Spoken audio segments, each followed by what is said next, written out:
Jokes विनोद. बघा आणि हसा. मामा मतदान करून बाहेर आले आणि त्यांनी पोलिंग एजंटला विचारले, मामा, तुझी मामी मतदान करून गेली का रे? पोलिंग एजंटनं यादी पाहिली आणि त्याने होकारार्थी मान डोलवली. मामा निराश होऊन, अरे अरे, लवकर आलो असतो तर तिची भेट झाली असती. पोलिंग एजंट, मामी तुमच्यासोबत राहत नाही का? मामा, अरे तिला मरून 15 वर्ष झालेत, पण न चुकता मतदानाला येते आणि मतदान करून जाते. माझी भेट मात्र होत नाही. बाई, थोडे पैसे कमी करा ना भाऊ. नेहमी तुमच्याच दुकानातून वस्तू घेतो. दुकानदार, मॅडम, बत्तीची वेळ आहे, थोडं तरी खरं बोला. मी कालपासूनच दुकान सुरू केलंय. चिंटू मिंटूला, अरे लवकर उठ, भूकंप झालाय, सगळं घर हादरतय. मिंटू, जाऊ दे ना यार, गप्प झोप. घर पडलं तर आपलं काय नुकसान होणार आहे? आपण तर भाडोत्री आहोत. एक जहाज भर समुद्रात बुडू लागलं. जहाजावर एक भयंकर कंजूस माणूस होता. झाड बुडताना इतर माणसं भेदरून गेली होती, पण हा मात्र हसत होता. एका सहप्रवाशानं त्याला विचारलं, इथं जीव जायची वेळ आली आणि तू हसतोयस का? कंजूस माणूस म्हणतो, बरं झालं मी रिटर्न तिकीट काढलं नाही. भिकारी, आजी, देवाच्या नावानं काहीतरी द्या, 4 दिवसापासून उपाशी आहे. म्हातारीनं 500 रुपयांची नोट काढली आणि म्हणाली, 400 रुपये सुट्टे आहेत का? भिकारी, आहेत आजी. आजी, मग त्या पैशाचं काहीतरी घेऊन खा. मुलगा, मला अशा मुलीशी लग्न करायला आवडेल जी कष्टाळू आहे, साधेपणाने राहते, घरदार स्वच्छ ठेवते आणि सांगितलेली प्रत्येक गोष्ट ऐकते. मैत्रीण, ठीक आहे, माझ्या घरी ये. माझ्या मोलकरीणीत हे सगळे गुण आहेत बघ. मॅडम, मुलांनो, वर्गात एकमेकांशी भांडण का करू नये? बंड्या, कारण परीक्षेत कुणाच्या माग बसावे लागेल सांगता येत नाही. मॅडमनी बंड्याला जाम हाणला बघा. ऑफलाईन राहिलो तर नोकरीची, भाकरीची आणि माझ्या कुटुंबाची काळजी लागून राहते, आणि ऑनलाईन असलो की देश, धर्म, समाज, राजकारण आणि संपूर्ण जगाची चिंता सतावू लागते. एक दारुडा रस्त्यावरून जाताना एका तिरडीला धडकला. त्याची धडक बसताच तिरडीवरचा मृतदेह खाली पडला. अंत्ययात्रेतील लोकांनी दारुड्याला धू धू धुतला आणि दारुडा भडकला. जो पडला तो काही बोलत नाही. तुम्ही कशाला नेतेगिरी करता?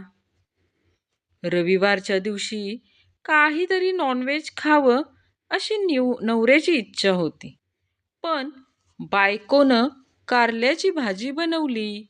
नवरा जेवत असताना मध्येच बायकोनं विचारलं, कशी झाले ओ भाजी? नवरा, मस्तच झाले. सुखी जीवनाचा मंत्र दुसरा काय असू शकतो? लष्करी प्रशिक्षण सुरू होतं. एका अधिकाऱ्यानं पंड्याला विचारलं, तुझ्या हातात हे काय आहे? पंड्या, सर, ही बंदूक आहे. अधिकारी, ही बंदूक नाही, ही तुझी शान, तुझा अभिमान आहे, तुझी आबरू आहे. ही तुझी आई आहे आई. नंतर तो अधिकारी पुढे गेला. त्यानं पिंट्याला हाच प्रश्न विचारला, हे तुझ्या हातात काय आहे? पिंट्या, सर, ही बंड्याची आई आहे, त्याची शान आणि त्याचा अभिमान आहे, आणि माझी मावशी आहे, मावशी. अधिकारी बेशुद्ध. पोलीस, तू एकाच दुकानात 3 वेळा चोरी करायला का गेला होतास? चोर, साहेब, चोरी मी फक्त एकदा केली होती, बायकोसाठी ड्रेस चोरला होता. पोलीस, मग पुन्हा दोनदा का गेलास दुकानात? चोर.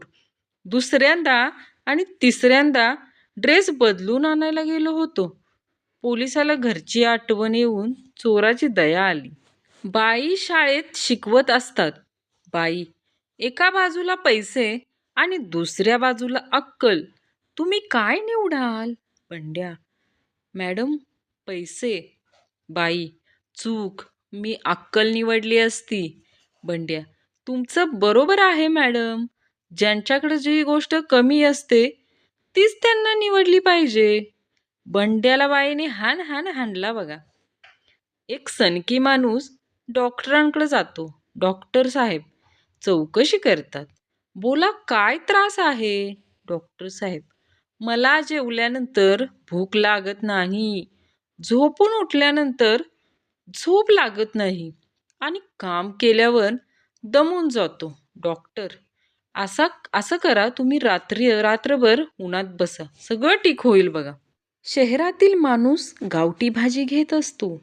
शहरातील माणूस, काय दादा, हल्ली तुझ्या भाज्यांना चवच नसते. आधीच्या भाज्या किती टेस्टी व्हायच्या. भाजीवाला, काय करू साहेब, गाव हगणदारी मुक्त झाल्यापासून चवच गेली बघा भाज्यांची. पेट्रोल पंपावर लाईनमध्ये शेवटी उभे असणारे पंत जोरात ओरडले, पेट्रोल जरा लवकर सोडा, नाहीतर माझा नंबर येईपर्यंत भाव वाढतील. एका महिलेला बँकेतून फोन आला. बँकर, नमस्कार मॅडम, तुमचं अकाउंट हॅक झालंय. महिला, काय म्हणता? फेसबुक अकाउंट का? बँकर, नाही हो, बँकेचे अकाउंट. महिला, नशीब, तुम्ही तर मला घाबरवून टाकलं होतं. सायकलवाल्यानं एका चालणाऱ्या व्यक्तीला धडक दिली. चालणारी व्यक्ती खाली पडली. सायकलवाला, आहो, तुम्ही खूप नशीबवान आहात. चालणारा माणूस संतापला. एकतर माझ्यावरच धडकलास आणि वर मलाच म्हणतोय नशीबवान आहात.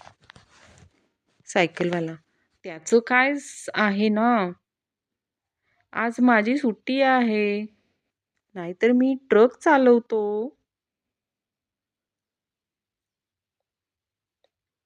मित्र, मला ना कुठेतरी फिरायला जाऊ. मित्र, चला ना कुठेतरी फिरायला जाऊ. दुसरा मित्र, हो, खूप दिवस झाले आपण कोणता प्लॅन कॅन्सल केलेला नाहीये.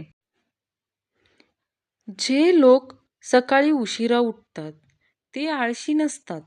त्यांची स्वप्न मोठी असतात. ती बघायला त्यांना वेळ लागतो. एकदा चंगू दारू पिऊन घरी येतो. बायकोपासून वाचण्यासाठी लॅपटॉप उघडून काम करायचं नाटक करतो. बायको, आज परत पिऊन आलात ना?